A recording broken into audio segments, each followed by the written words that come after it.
Hello everyone, welcome to our YouTube channel. ये कोई made up story नहीं है।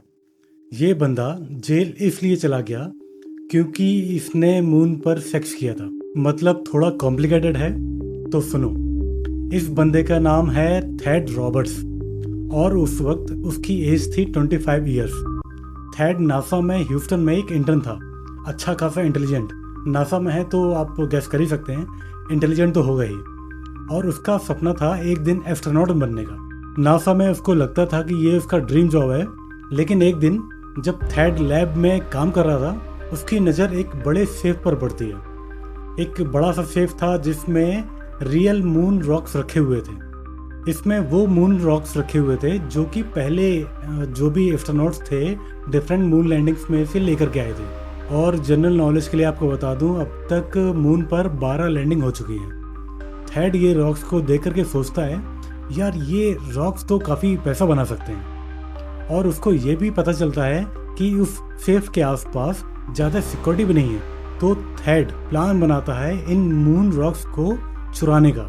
सबसे पहले थेड को ये चीज़ पता करनी थी कि आखिर ये जो स्टोलन मून रॉक्स हैं उनको खरीदने वाला है भी कोई या नहीं। तो उसने एक अपने पुराने फ्रेंड जिसका नाम था गॉर्डन, उसको कांटेक्ट किया। गॉर्डन उटाह में रहता था, अमेरिका के उटाह में। गॉर्डन एग्री कर लेता है बायर्स ढूंढने के लिए। और फिर गॉर्डन ऑनलाइन जाता है और एक मिनरल कलेक्टर ढूंढ लेता है जो कि बेल्जियम से था और उसका नाम था एक्सेल। एक्सेल कैसा दिखता है पता नहीं, लेकिन शायद वो थोड़ा शेडी टाइप का होगा। उधर एक्सेल को लगता है गॉर्डन कुछ गड़बड़ कर रहा है, तो वो चुपके से FBI को रिपोर्ट कर देता है। FBI एक्सेल को कहती है थोड़ा डायलॉग स्टार्ट करो, ईमेल वगैरह में बात करो। हम उसी बीच में इन्वेस्टिगेशन स्टार्ट करते हैं। FBI ने बोला कि हम पता लगाने की कोशिश करेंगे आखिर ये कौन बंदा है जो मून रॉक्स बेचने की कोशिश कर रहा है। तब तक थेड रॉबर्ट्स अपने ग्रैंड प्लान पर काम करना स्टार्ट कर देता है। और वो प्लान था नासा लैब के सेफ को तोड़ना।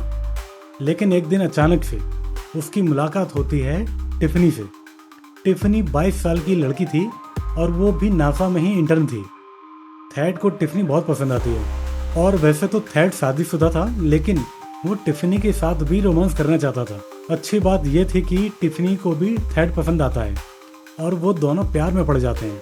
थेड टिफनी को अपने बड़े प्लान के बारे में बताता है कि कैसे वो नासा के मून रॉक्स चुराने की तैयारी कर रहा है और उसके बाद में वो उसे बेच देगा और फिर लाखों रुपए कमाएगा।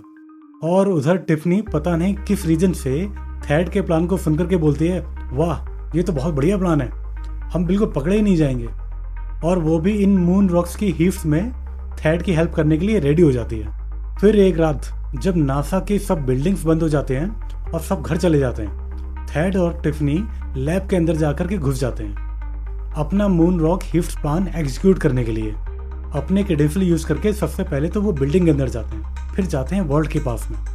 वॉल्ट के अंदर ऑक्सीजन नहीं होती है क्योंकि मून रॉक्स को प्रोटेक्शन करना होता है, प्लस वहाँ एक थर्मल अलार्म भी होता है।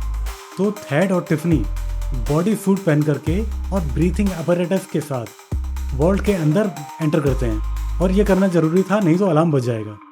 दोनों सूट्स पहन करके वॉल्ट के अंदर घुस जाते हैं, लेकिन अनफॉर्चुनेटली थेड सेफ नहीं खोल पाता है। तो दोनों सोच के बोलते हैं, छोड़ो ये पूरा 600 पाउंड का सेफ ट्रॉली पर उठा के ही ले चलते हैं। 600 पाउंड लगभग होता है 250 किलो। और ये वो कर भी लेते हैं। वो सेफ को निकाल करके अपनी जीप में रख लेते हैं। अगर आपको ये सुन करके थोड़ा अजीब लग रहा है कि ये सब कितना अजीब प्लान है, इलॉजिकल प्लान है, तो और सुनो। एक और इंटर्न भी इसी स्कीम में शामिल होती है जो उनकी गेटवे ड्राइवर बनती है। वो तीनों जो न्यू इंटर्न थी, टिफनी और थेड रॉबर्ट्स, एक मोटल में जाते हैं। अमेरिका में मोटल्स होते हैं जो हाईवे के पास में जो होटल्स होते हैं उनको मोटल कहते हैं। मोटल के कमरे में वो एक स्किल सॉ और क्रो बार का यूज करके सेफ को तोड़ देते हैं। सेफ के अंदर 22 पाउंड का एक मून रॉक और कुछ और जो मार्शियन मेटेरॉइड्स होते हैं वो पड़े हुए थे, जिनकी टोटल वैल्यू थी करीब $21 मिलियन। नेक्स्ट वीकेंड थेड और टिफनी ह्यूस्टन से ऑरलैंडो तक पूरी रात ड्राइव करके निकल जाते हैं। वहाँ गॉर्डन जो कि थेड का फ्रेंड था और बायर को ढूंढ रहा था, वहाँ गॉर्डन और कुछ पोटेंशियल बायर से मिलने के लिए वो वहाँ पर पहुँचते हैं। जो उनसे मून रॉक्स खरीदने वाले थे। ऑरलैंडो पहुंच करके वो एक होटल रूम बुक करते हैं और उस होटल रूम में अपने सक्सेसफुल मून रॉक हिट्स को सेलिब्रेट करते हैं। थैड कुछ मून रॉक्स उठाता है, उन्हें बेड पर रख करके ब्लैंकेट के नीचे छुपा देता है और फिर वो और टिफनी उन रॉक्स के ऊपर घपाघप करते हैं। वो लोग ये कहना चाहते थे कि उन्होंने मून पर जाकर के सेक्स किया है। सीरियसली मैं ये सब बना नहीं रहा हूँ, ये वाकई में हुआ था। रिगार्डलेस ये प्लान कितना भी अजीब हो, इलॉजिकल हो, लेकिन ये प्लान सक्सेसफुल हो चुका था और वो दोनों मून रॉक्स को बेचने की पूरी तैयारी में थे और साथ के साथ मिलियंस ऑफ डॉलर कमाने वाले थे। लेकिन प्रॉब्लम ये थी, जिन बायर से मिलने वो ऑरलैंडो आए थे वो एक्चुअली एक्सेल के रिलेटिव या फिर उनकी जान पहचान के नहीं थे। एक्चुअली वो बायर्स अंडरकवर FBI एजेंट्स थे।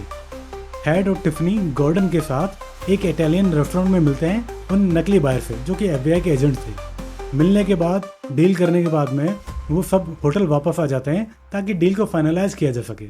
जैसे ही वो लोग होटल की पार्किंग में पहुंचते हैं, वहाँ FBI के एजेंट उन्हें चारों तरफ से घेर लेते हैं और थैड को अरेस्ट कर लिया जाता है।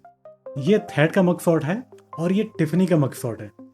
थैड को अरेस्ट करने के बाद में FBI उसके घर रेड करती है और वहाँ से उन्हें एक्चुअल डायनासोर के बोन्स और फॉसिल मिलते हैं जो उसने यूनिवर्सिटी ऑफ ओटा के म्यूजियम से चुराए थे। ये कांडी आदमी था, स्टार्टिंग से दिमाग अच्छा था लेकिन उसके बावजूद भी ऐसे काम करता था। मतलब बंदा सिर्फ मून रॉक्स नहीं, हर तरह के आर्टिफैक्ट्स चुरा रहा था। टिफनी और जो दूसरी इंटर्न थी उसे 180 डेज की हाउस अरेस्ट की सजा मिली और गॉर्डन को 5 साल की जेल होती है, लेकिन थैड को पूरे 8 साल की जेल की सजा मिलती है। थैड रॉबर्ट्स की इस कहानी पर एक बुक भी पब्लिश हुई है जिसका नाम है sex on the moon. Next video में कहानी उस आदमी की जिसने मर्डर करके 120 करोड़ रुपए कमाए।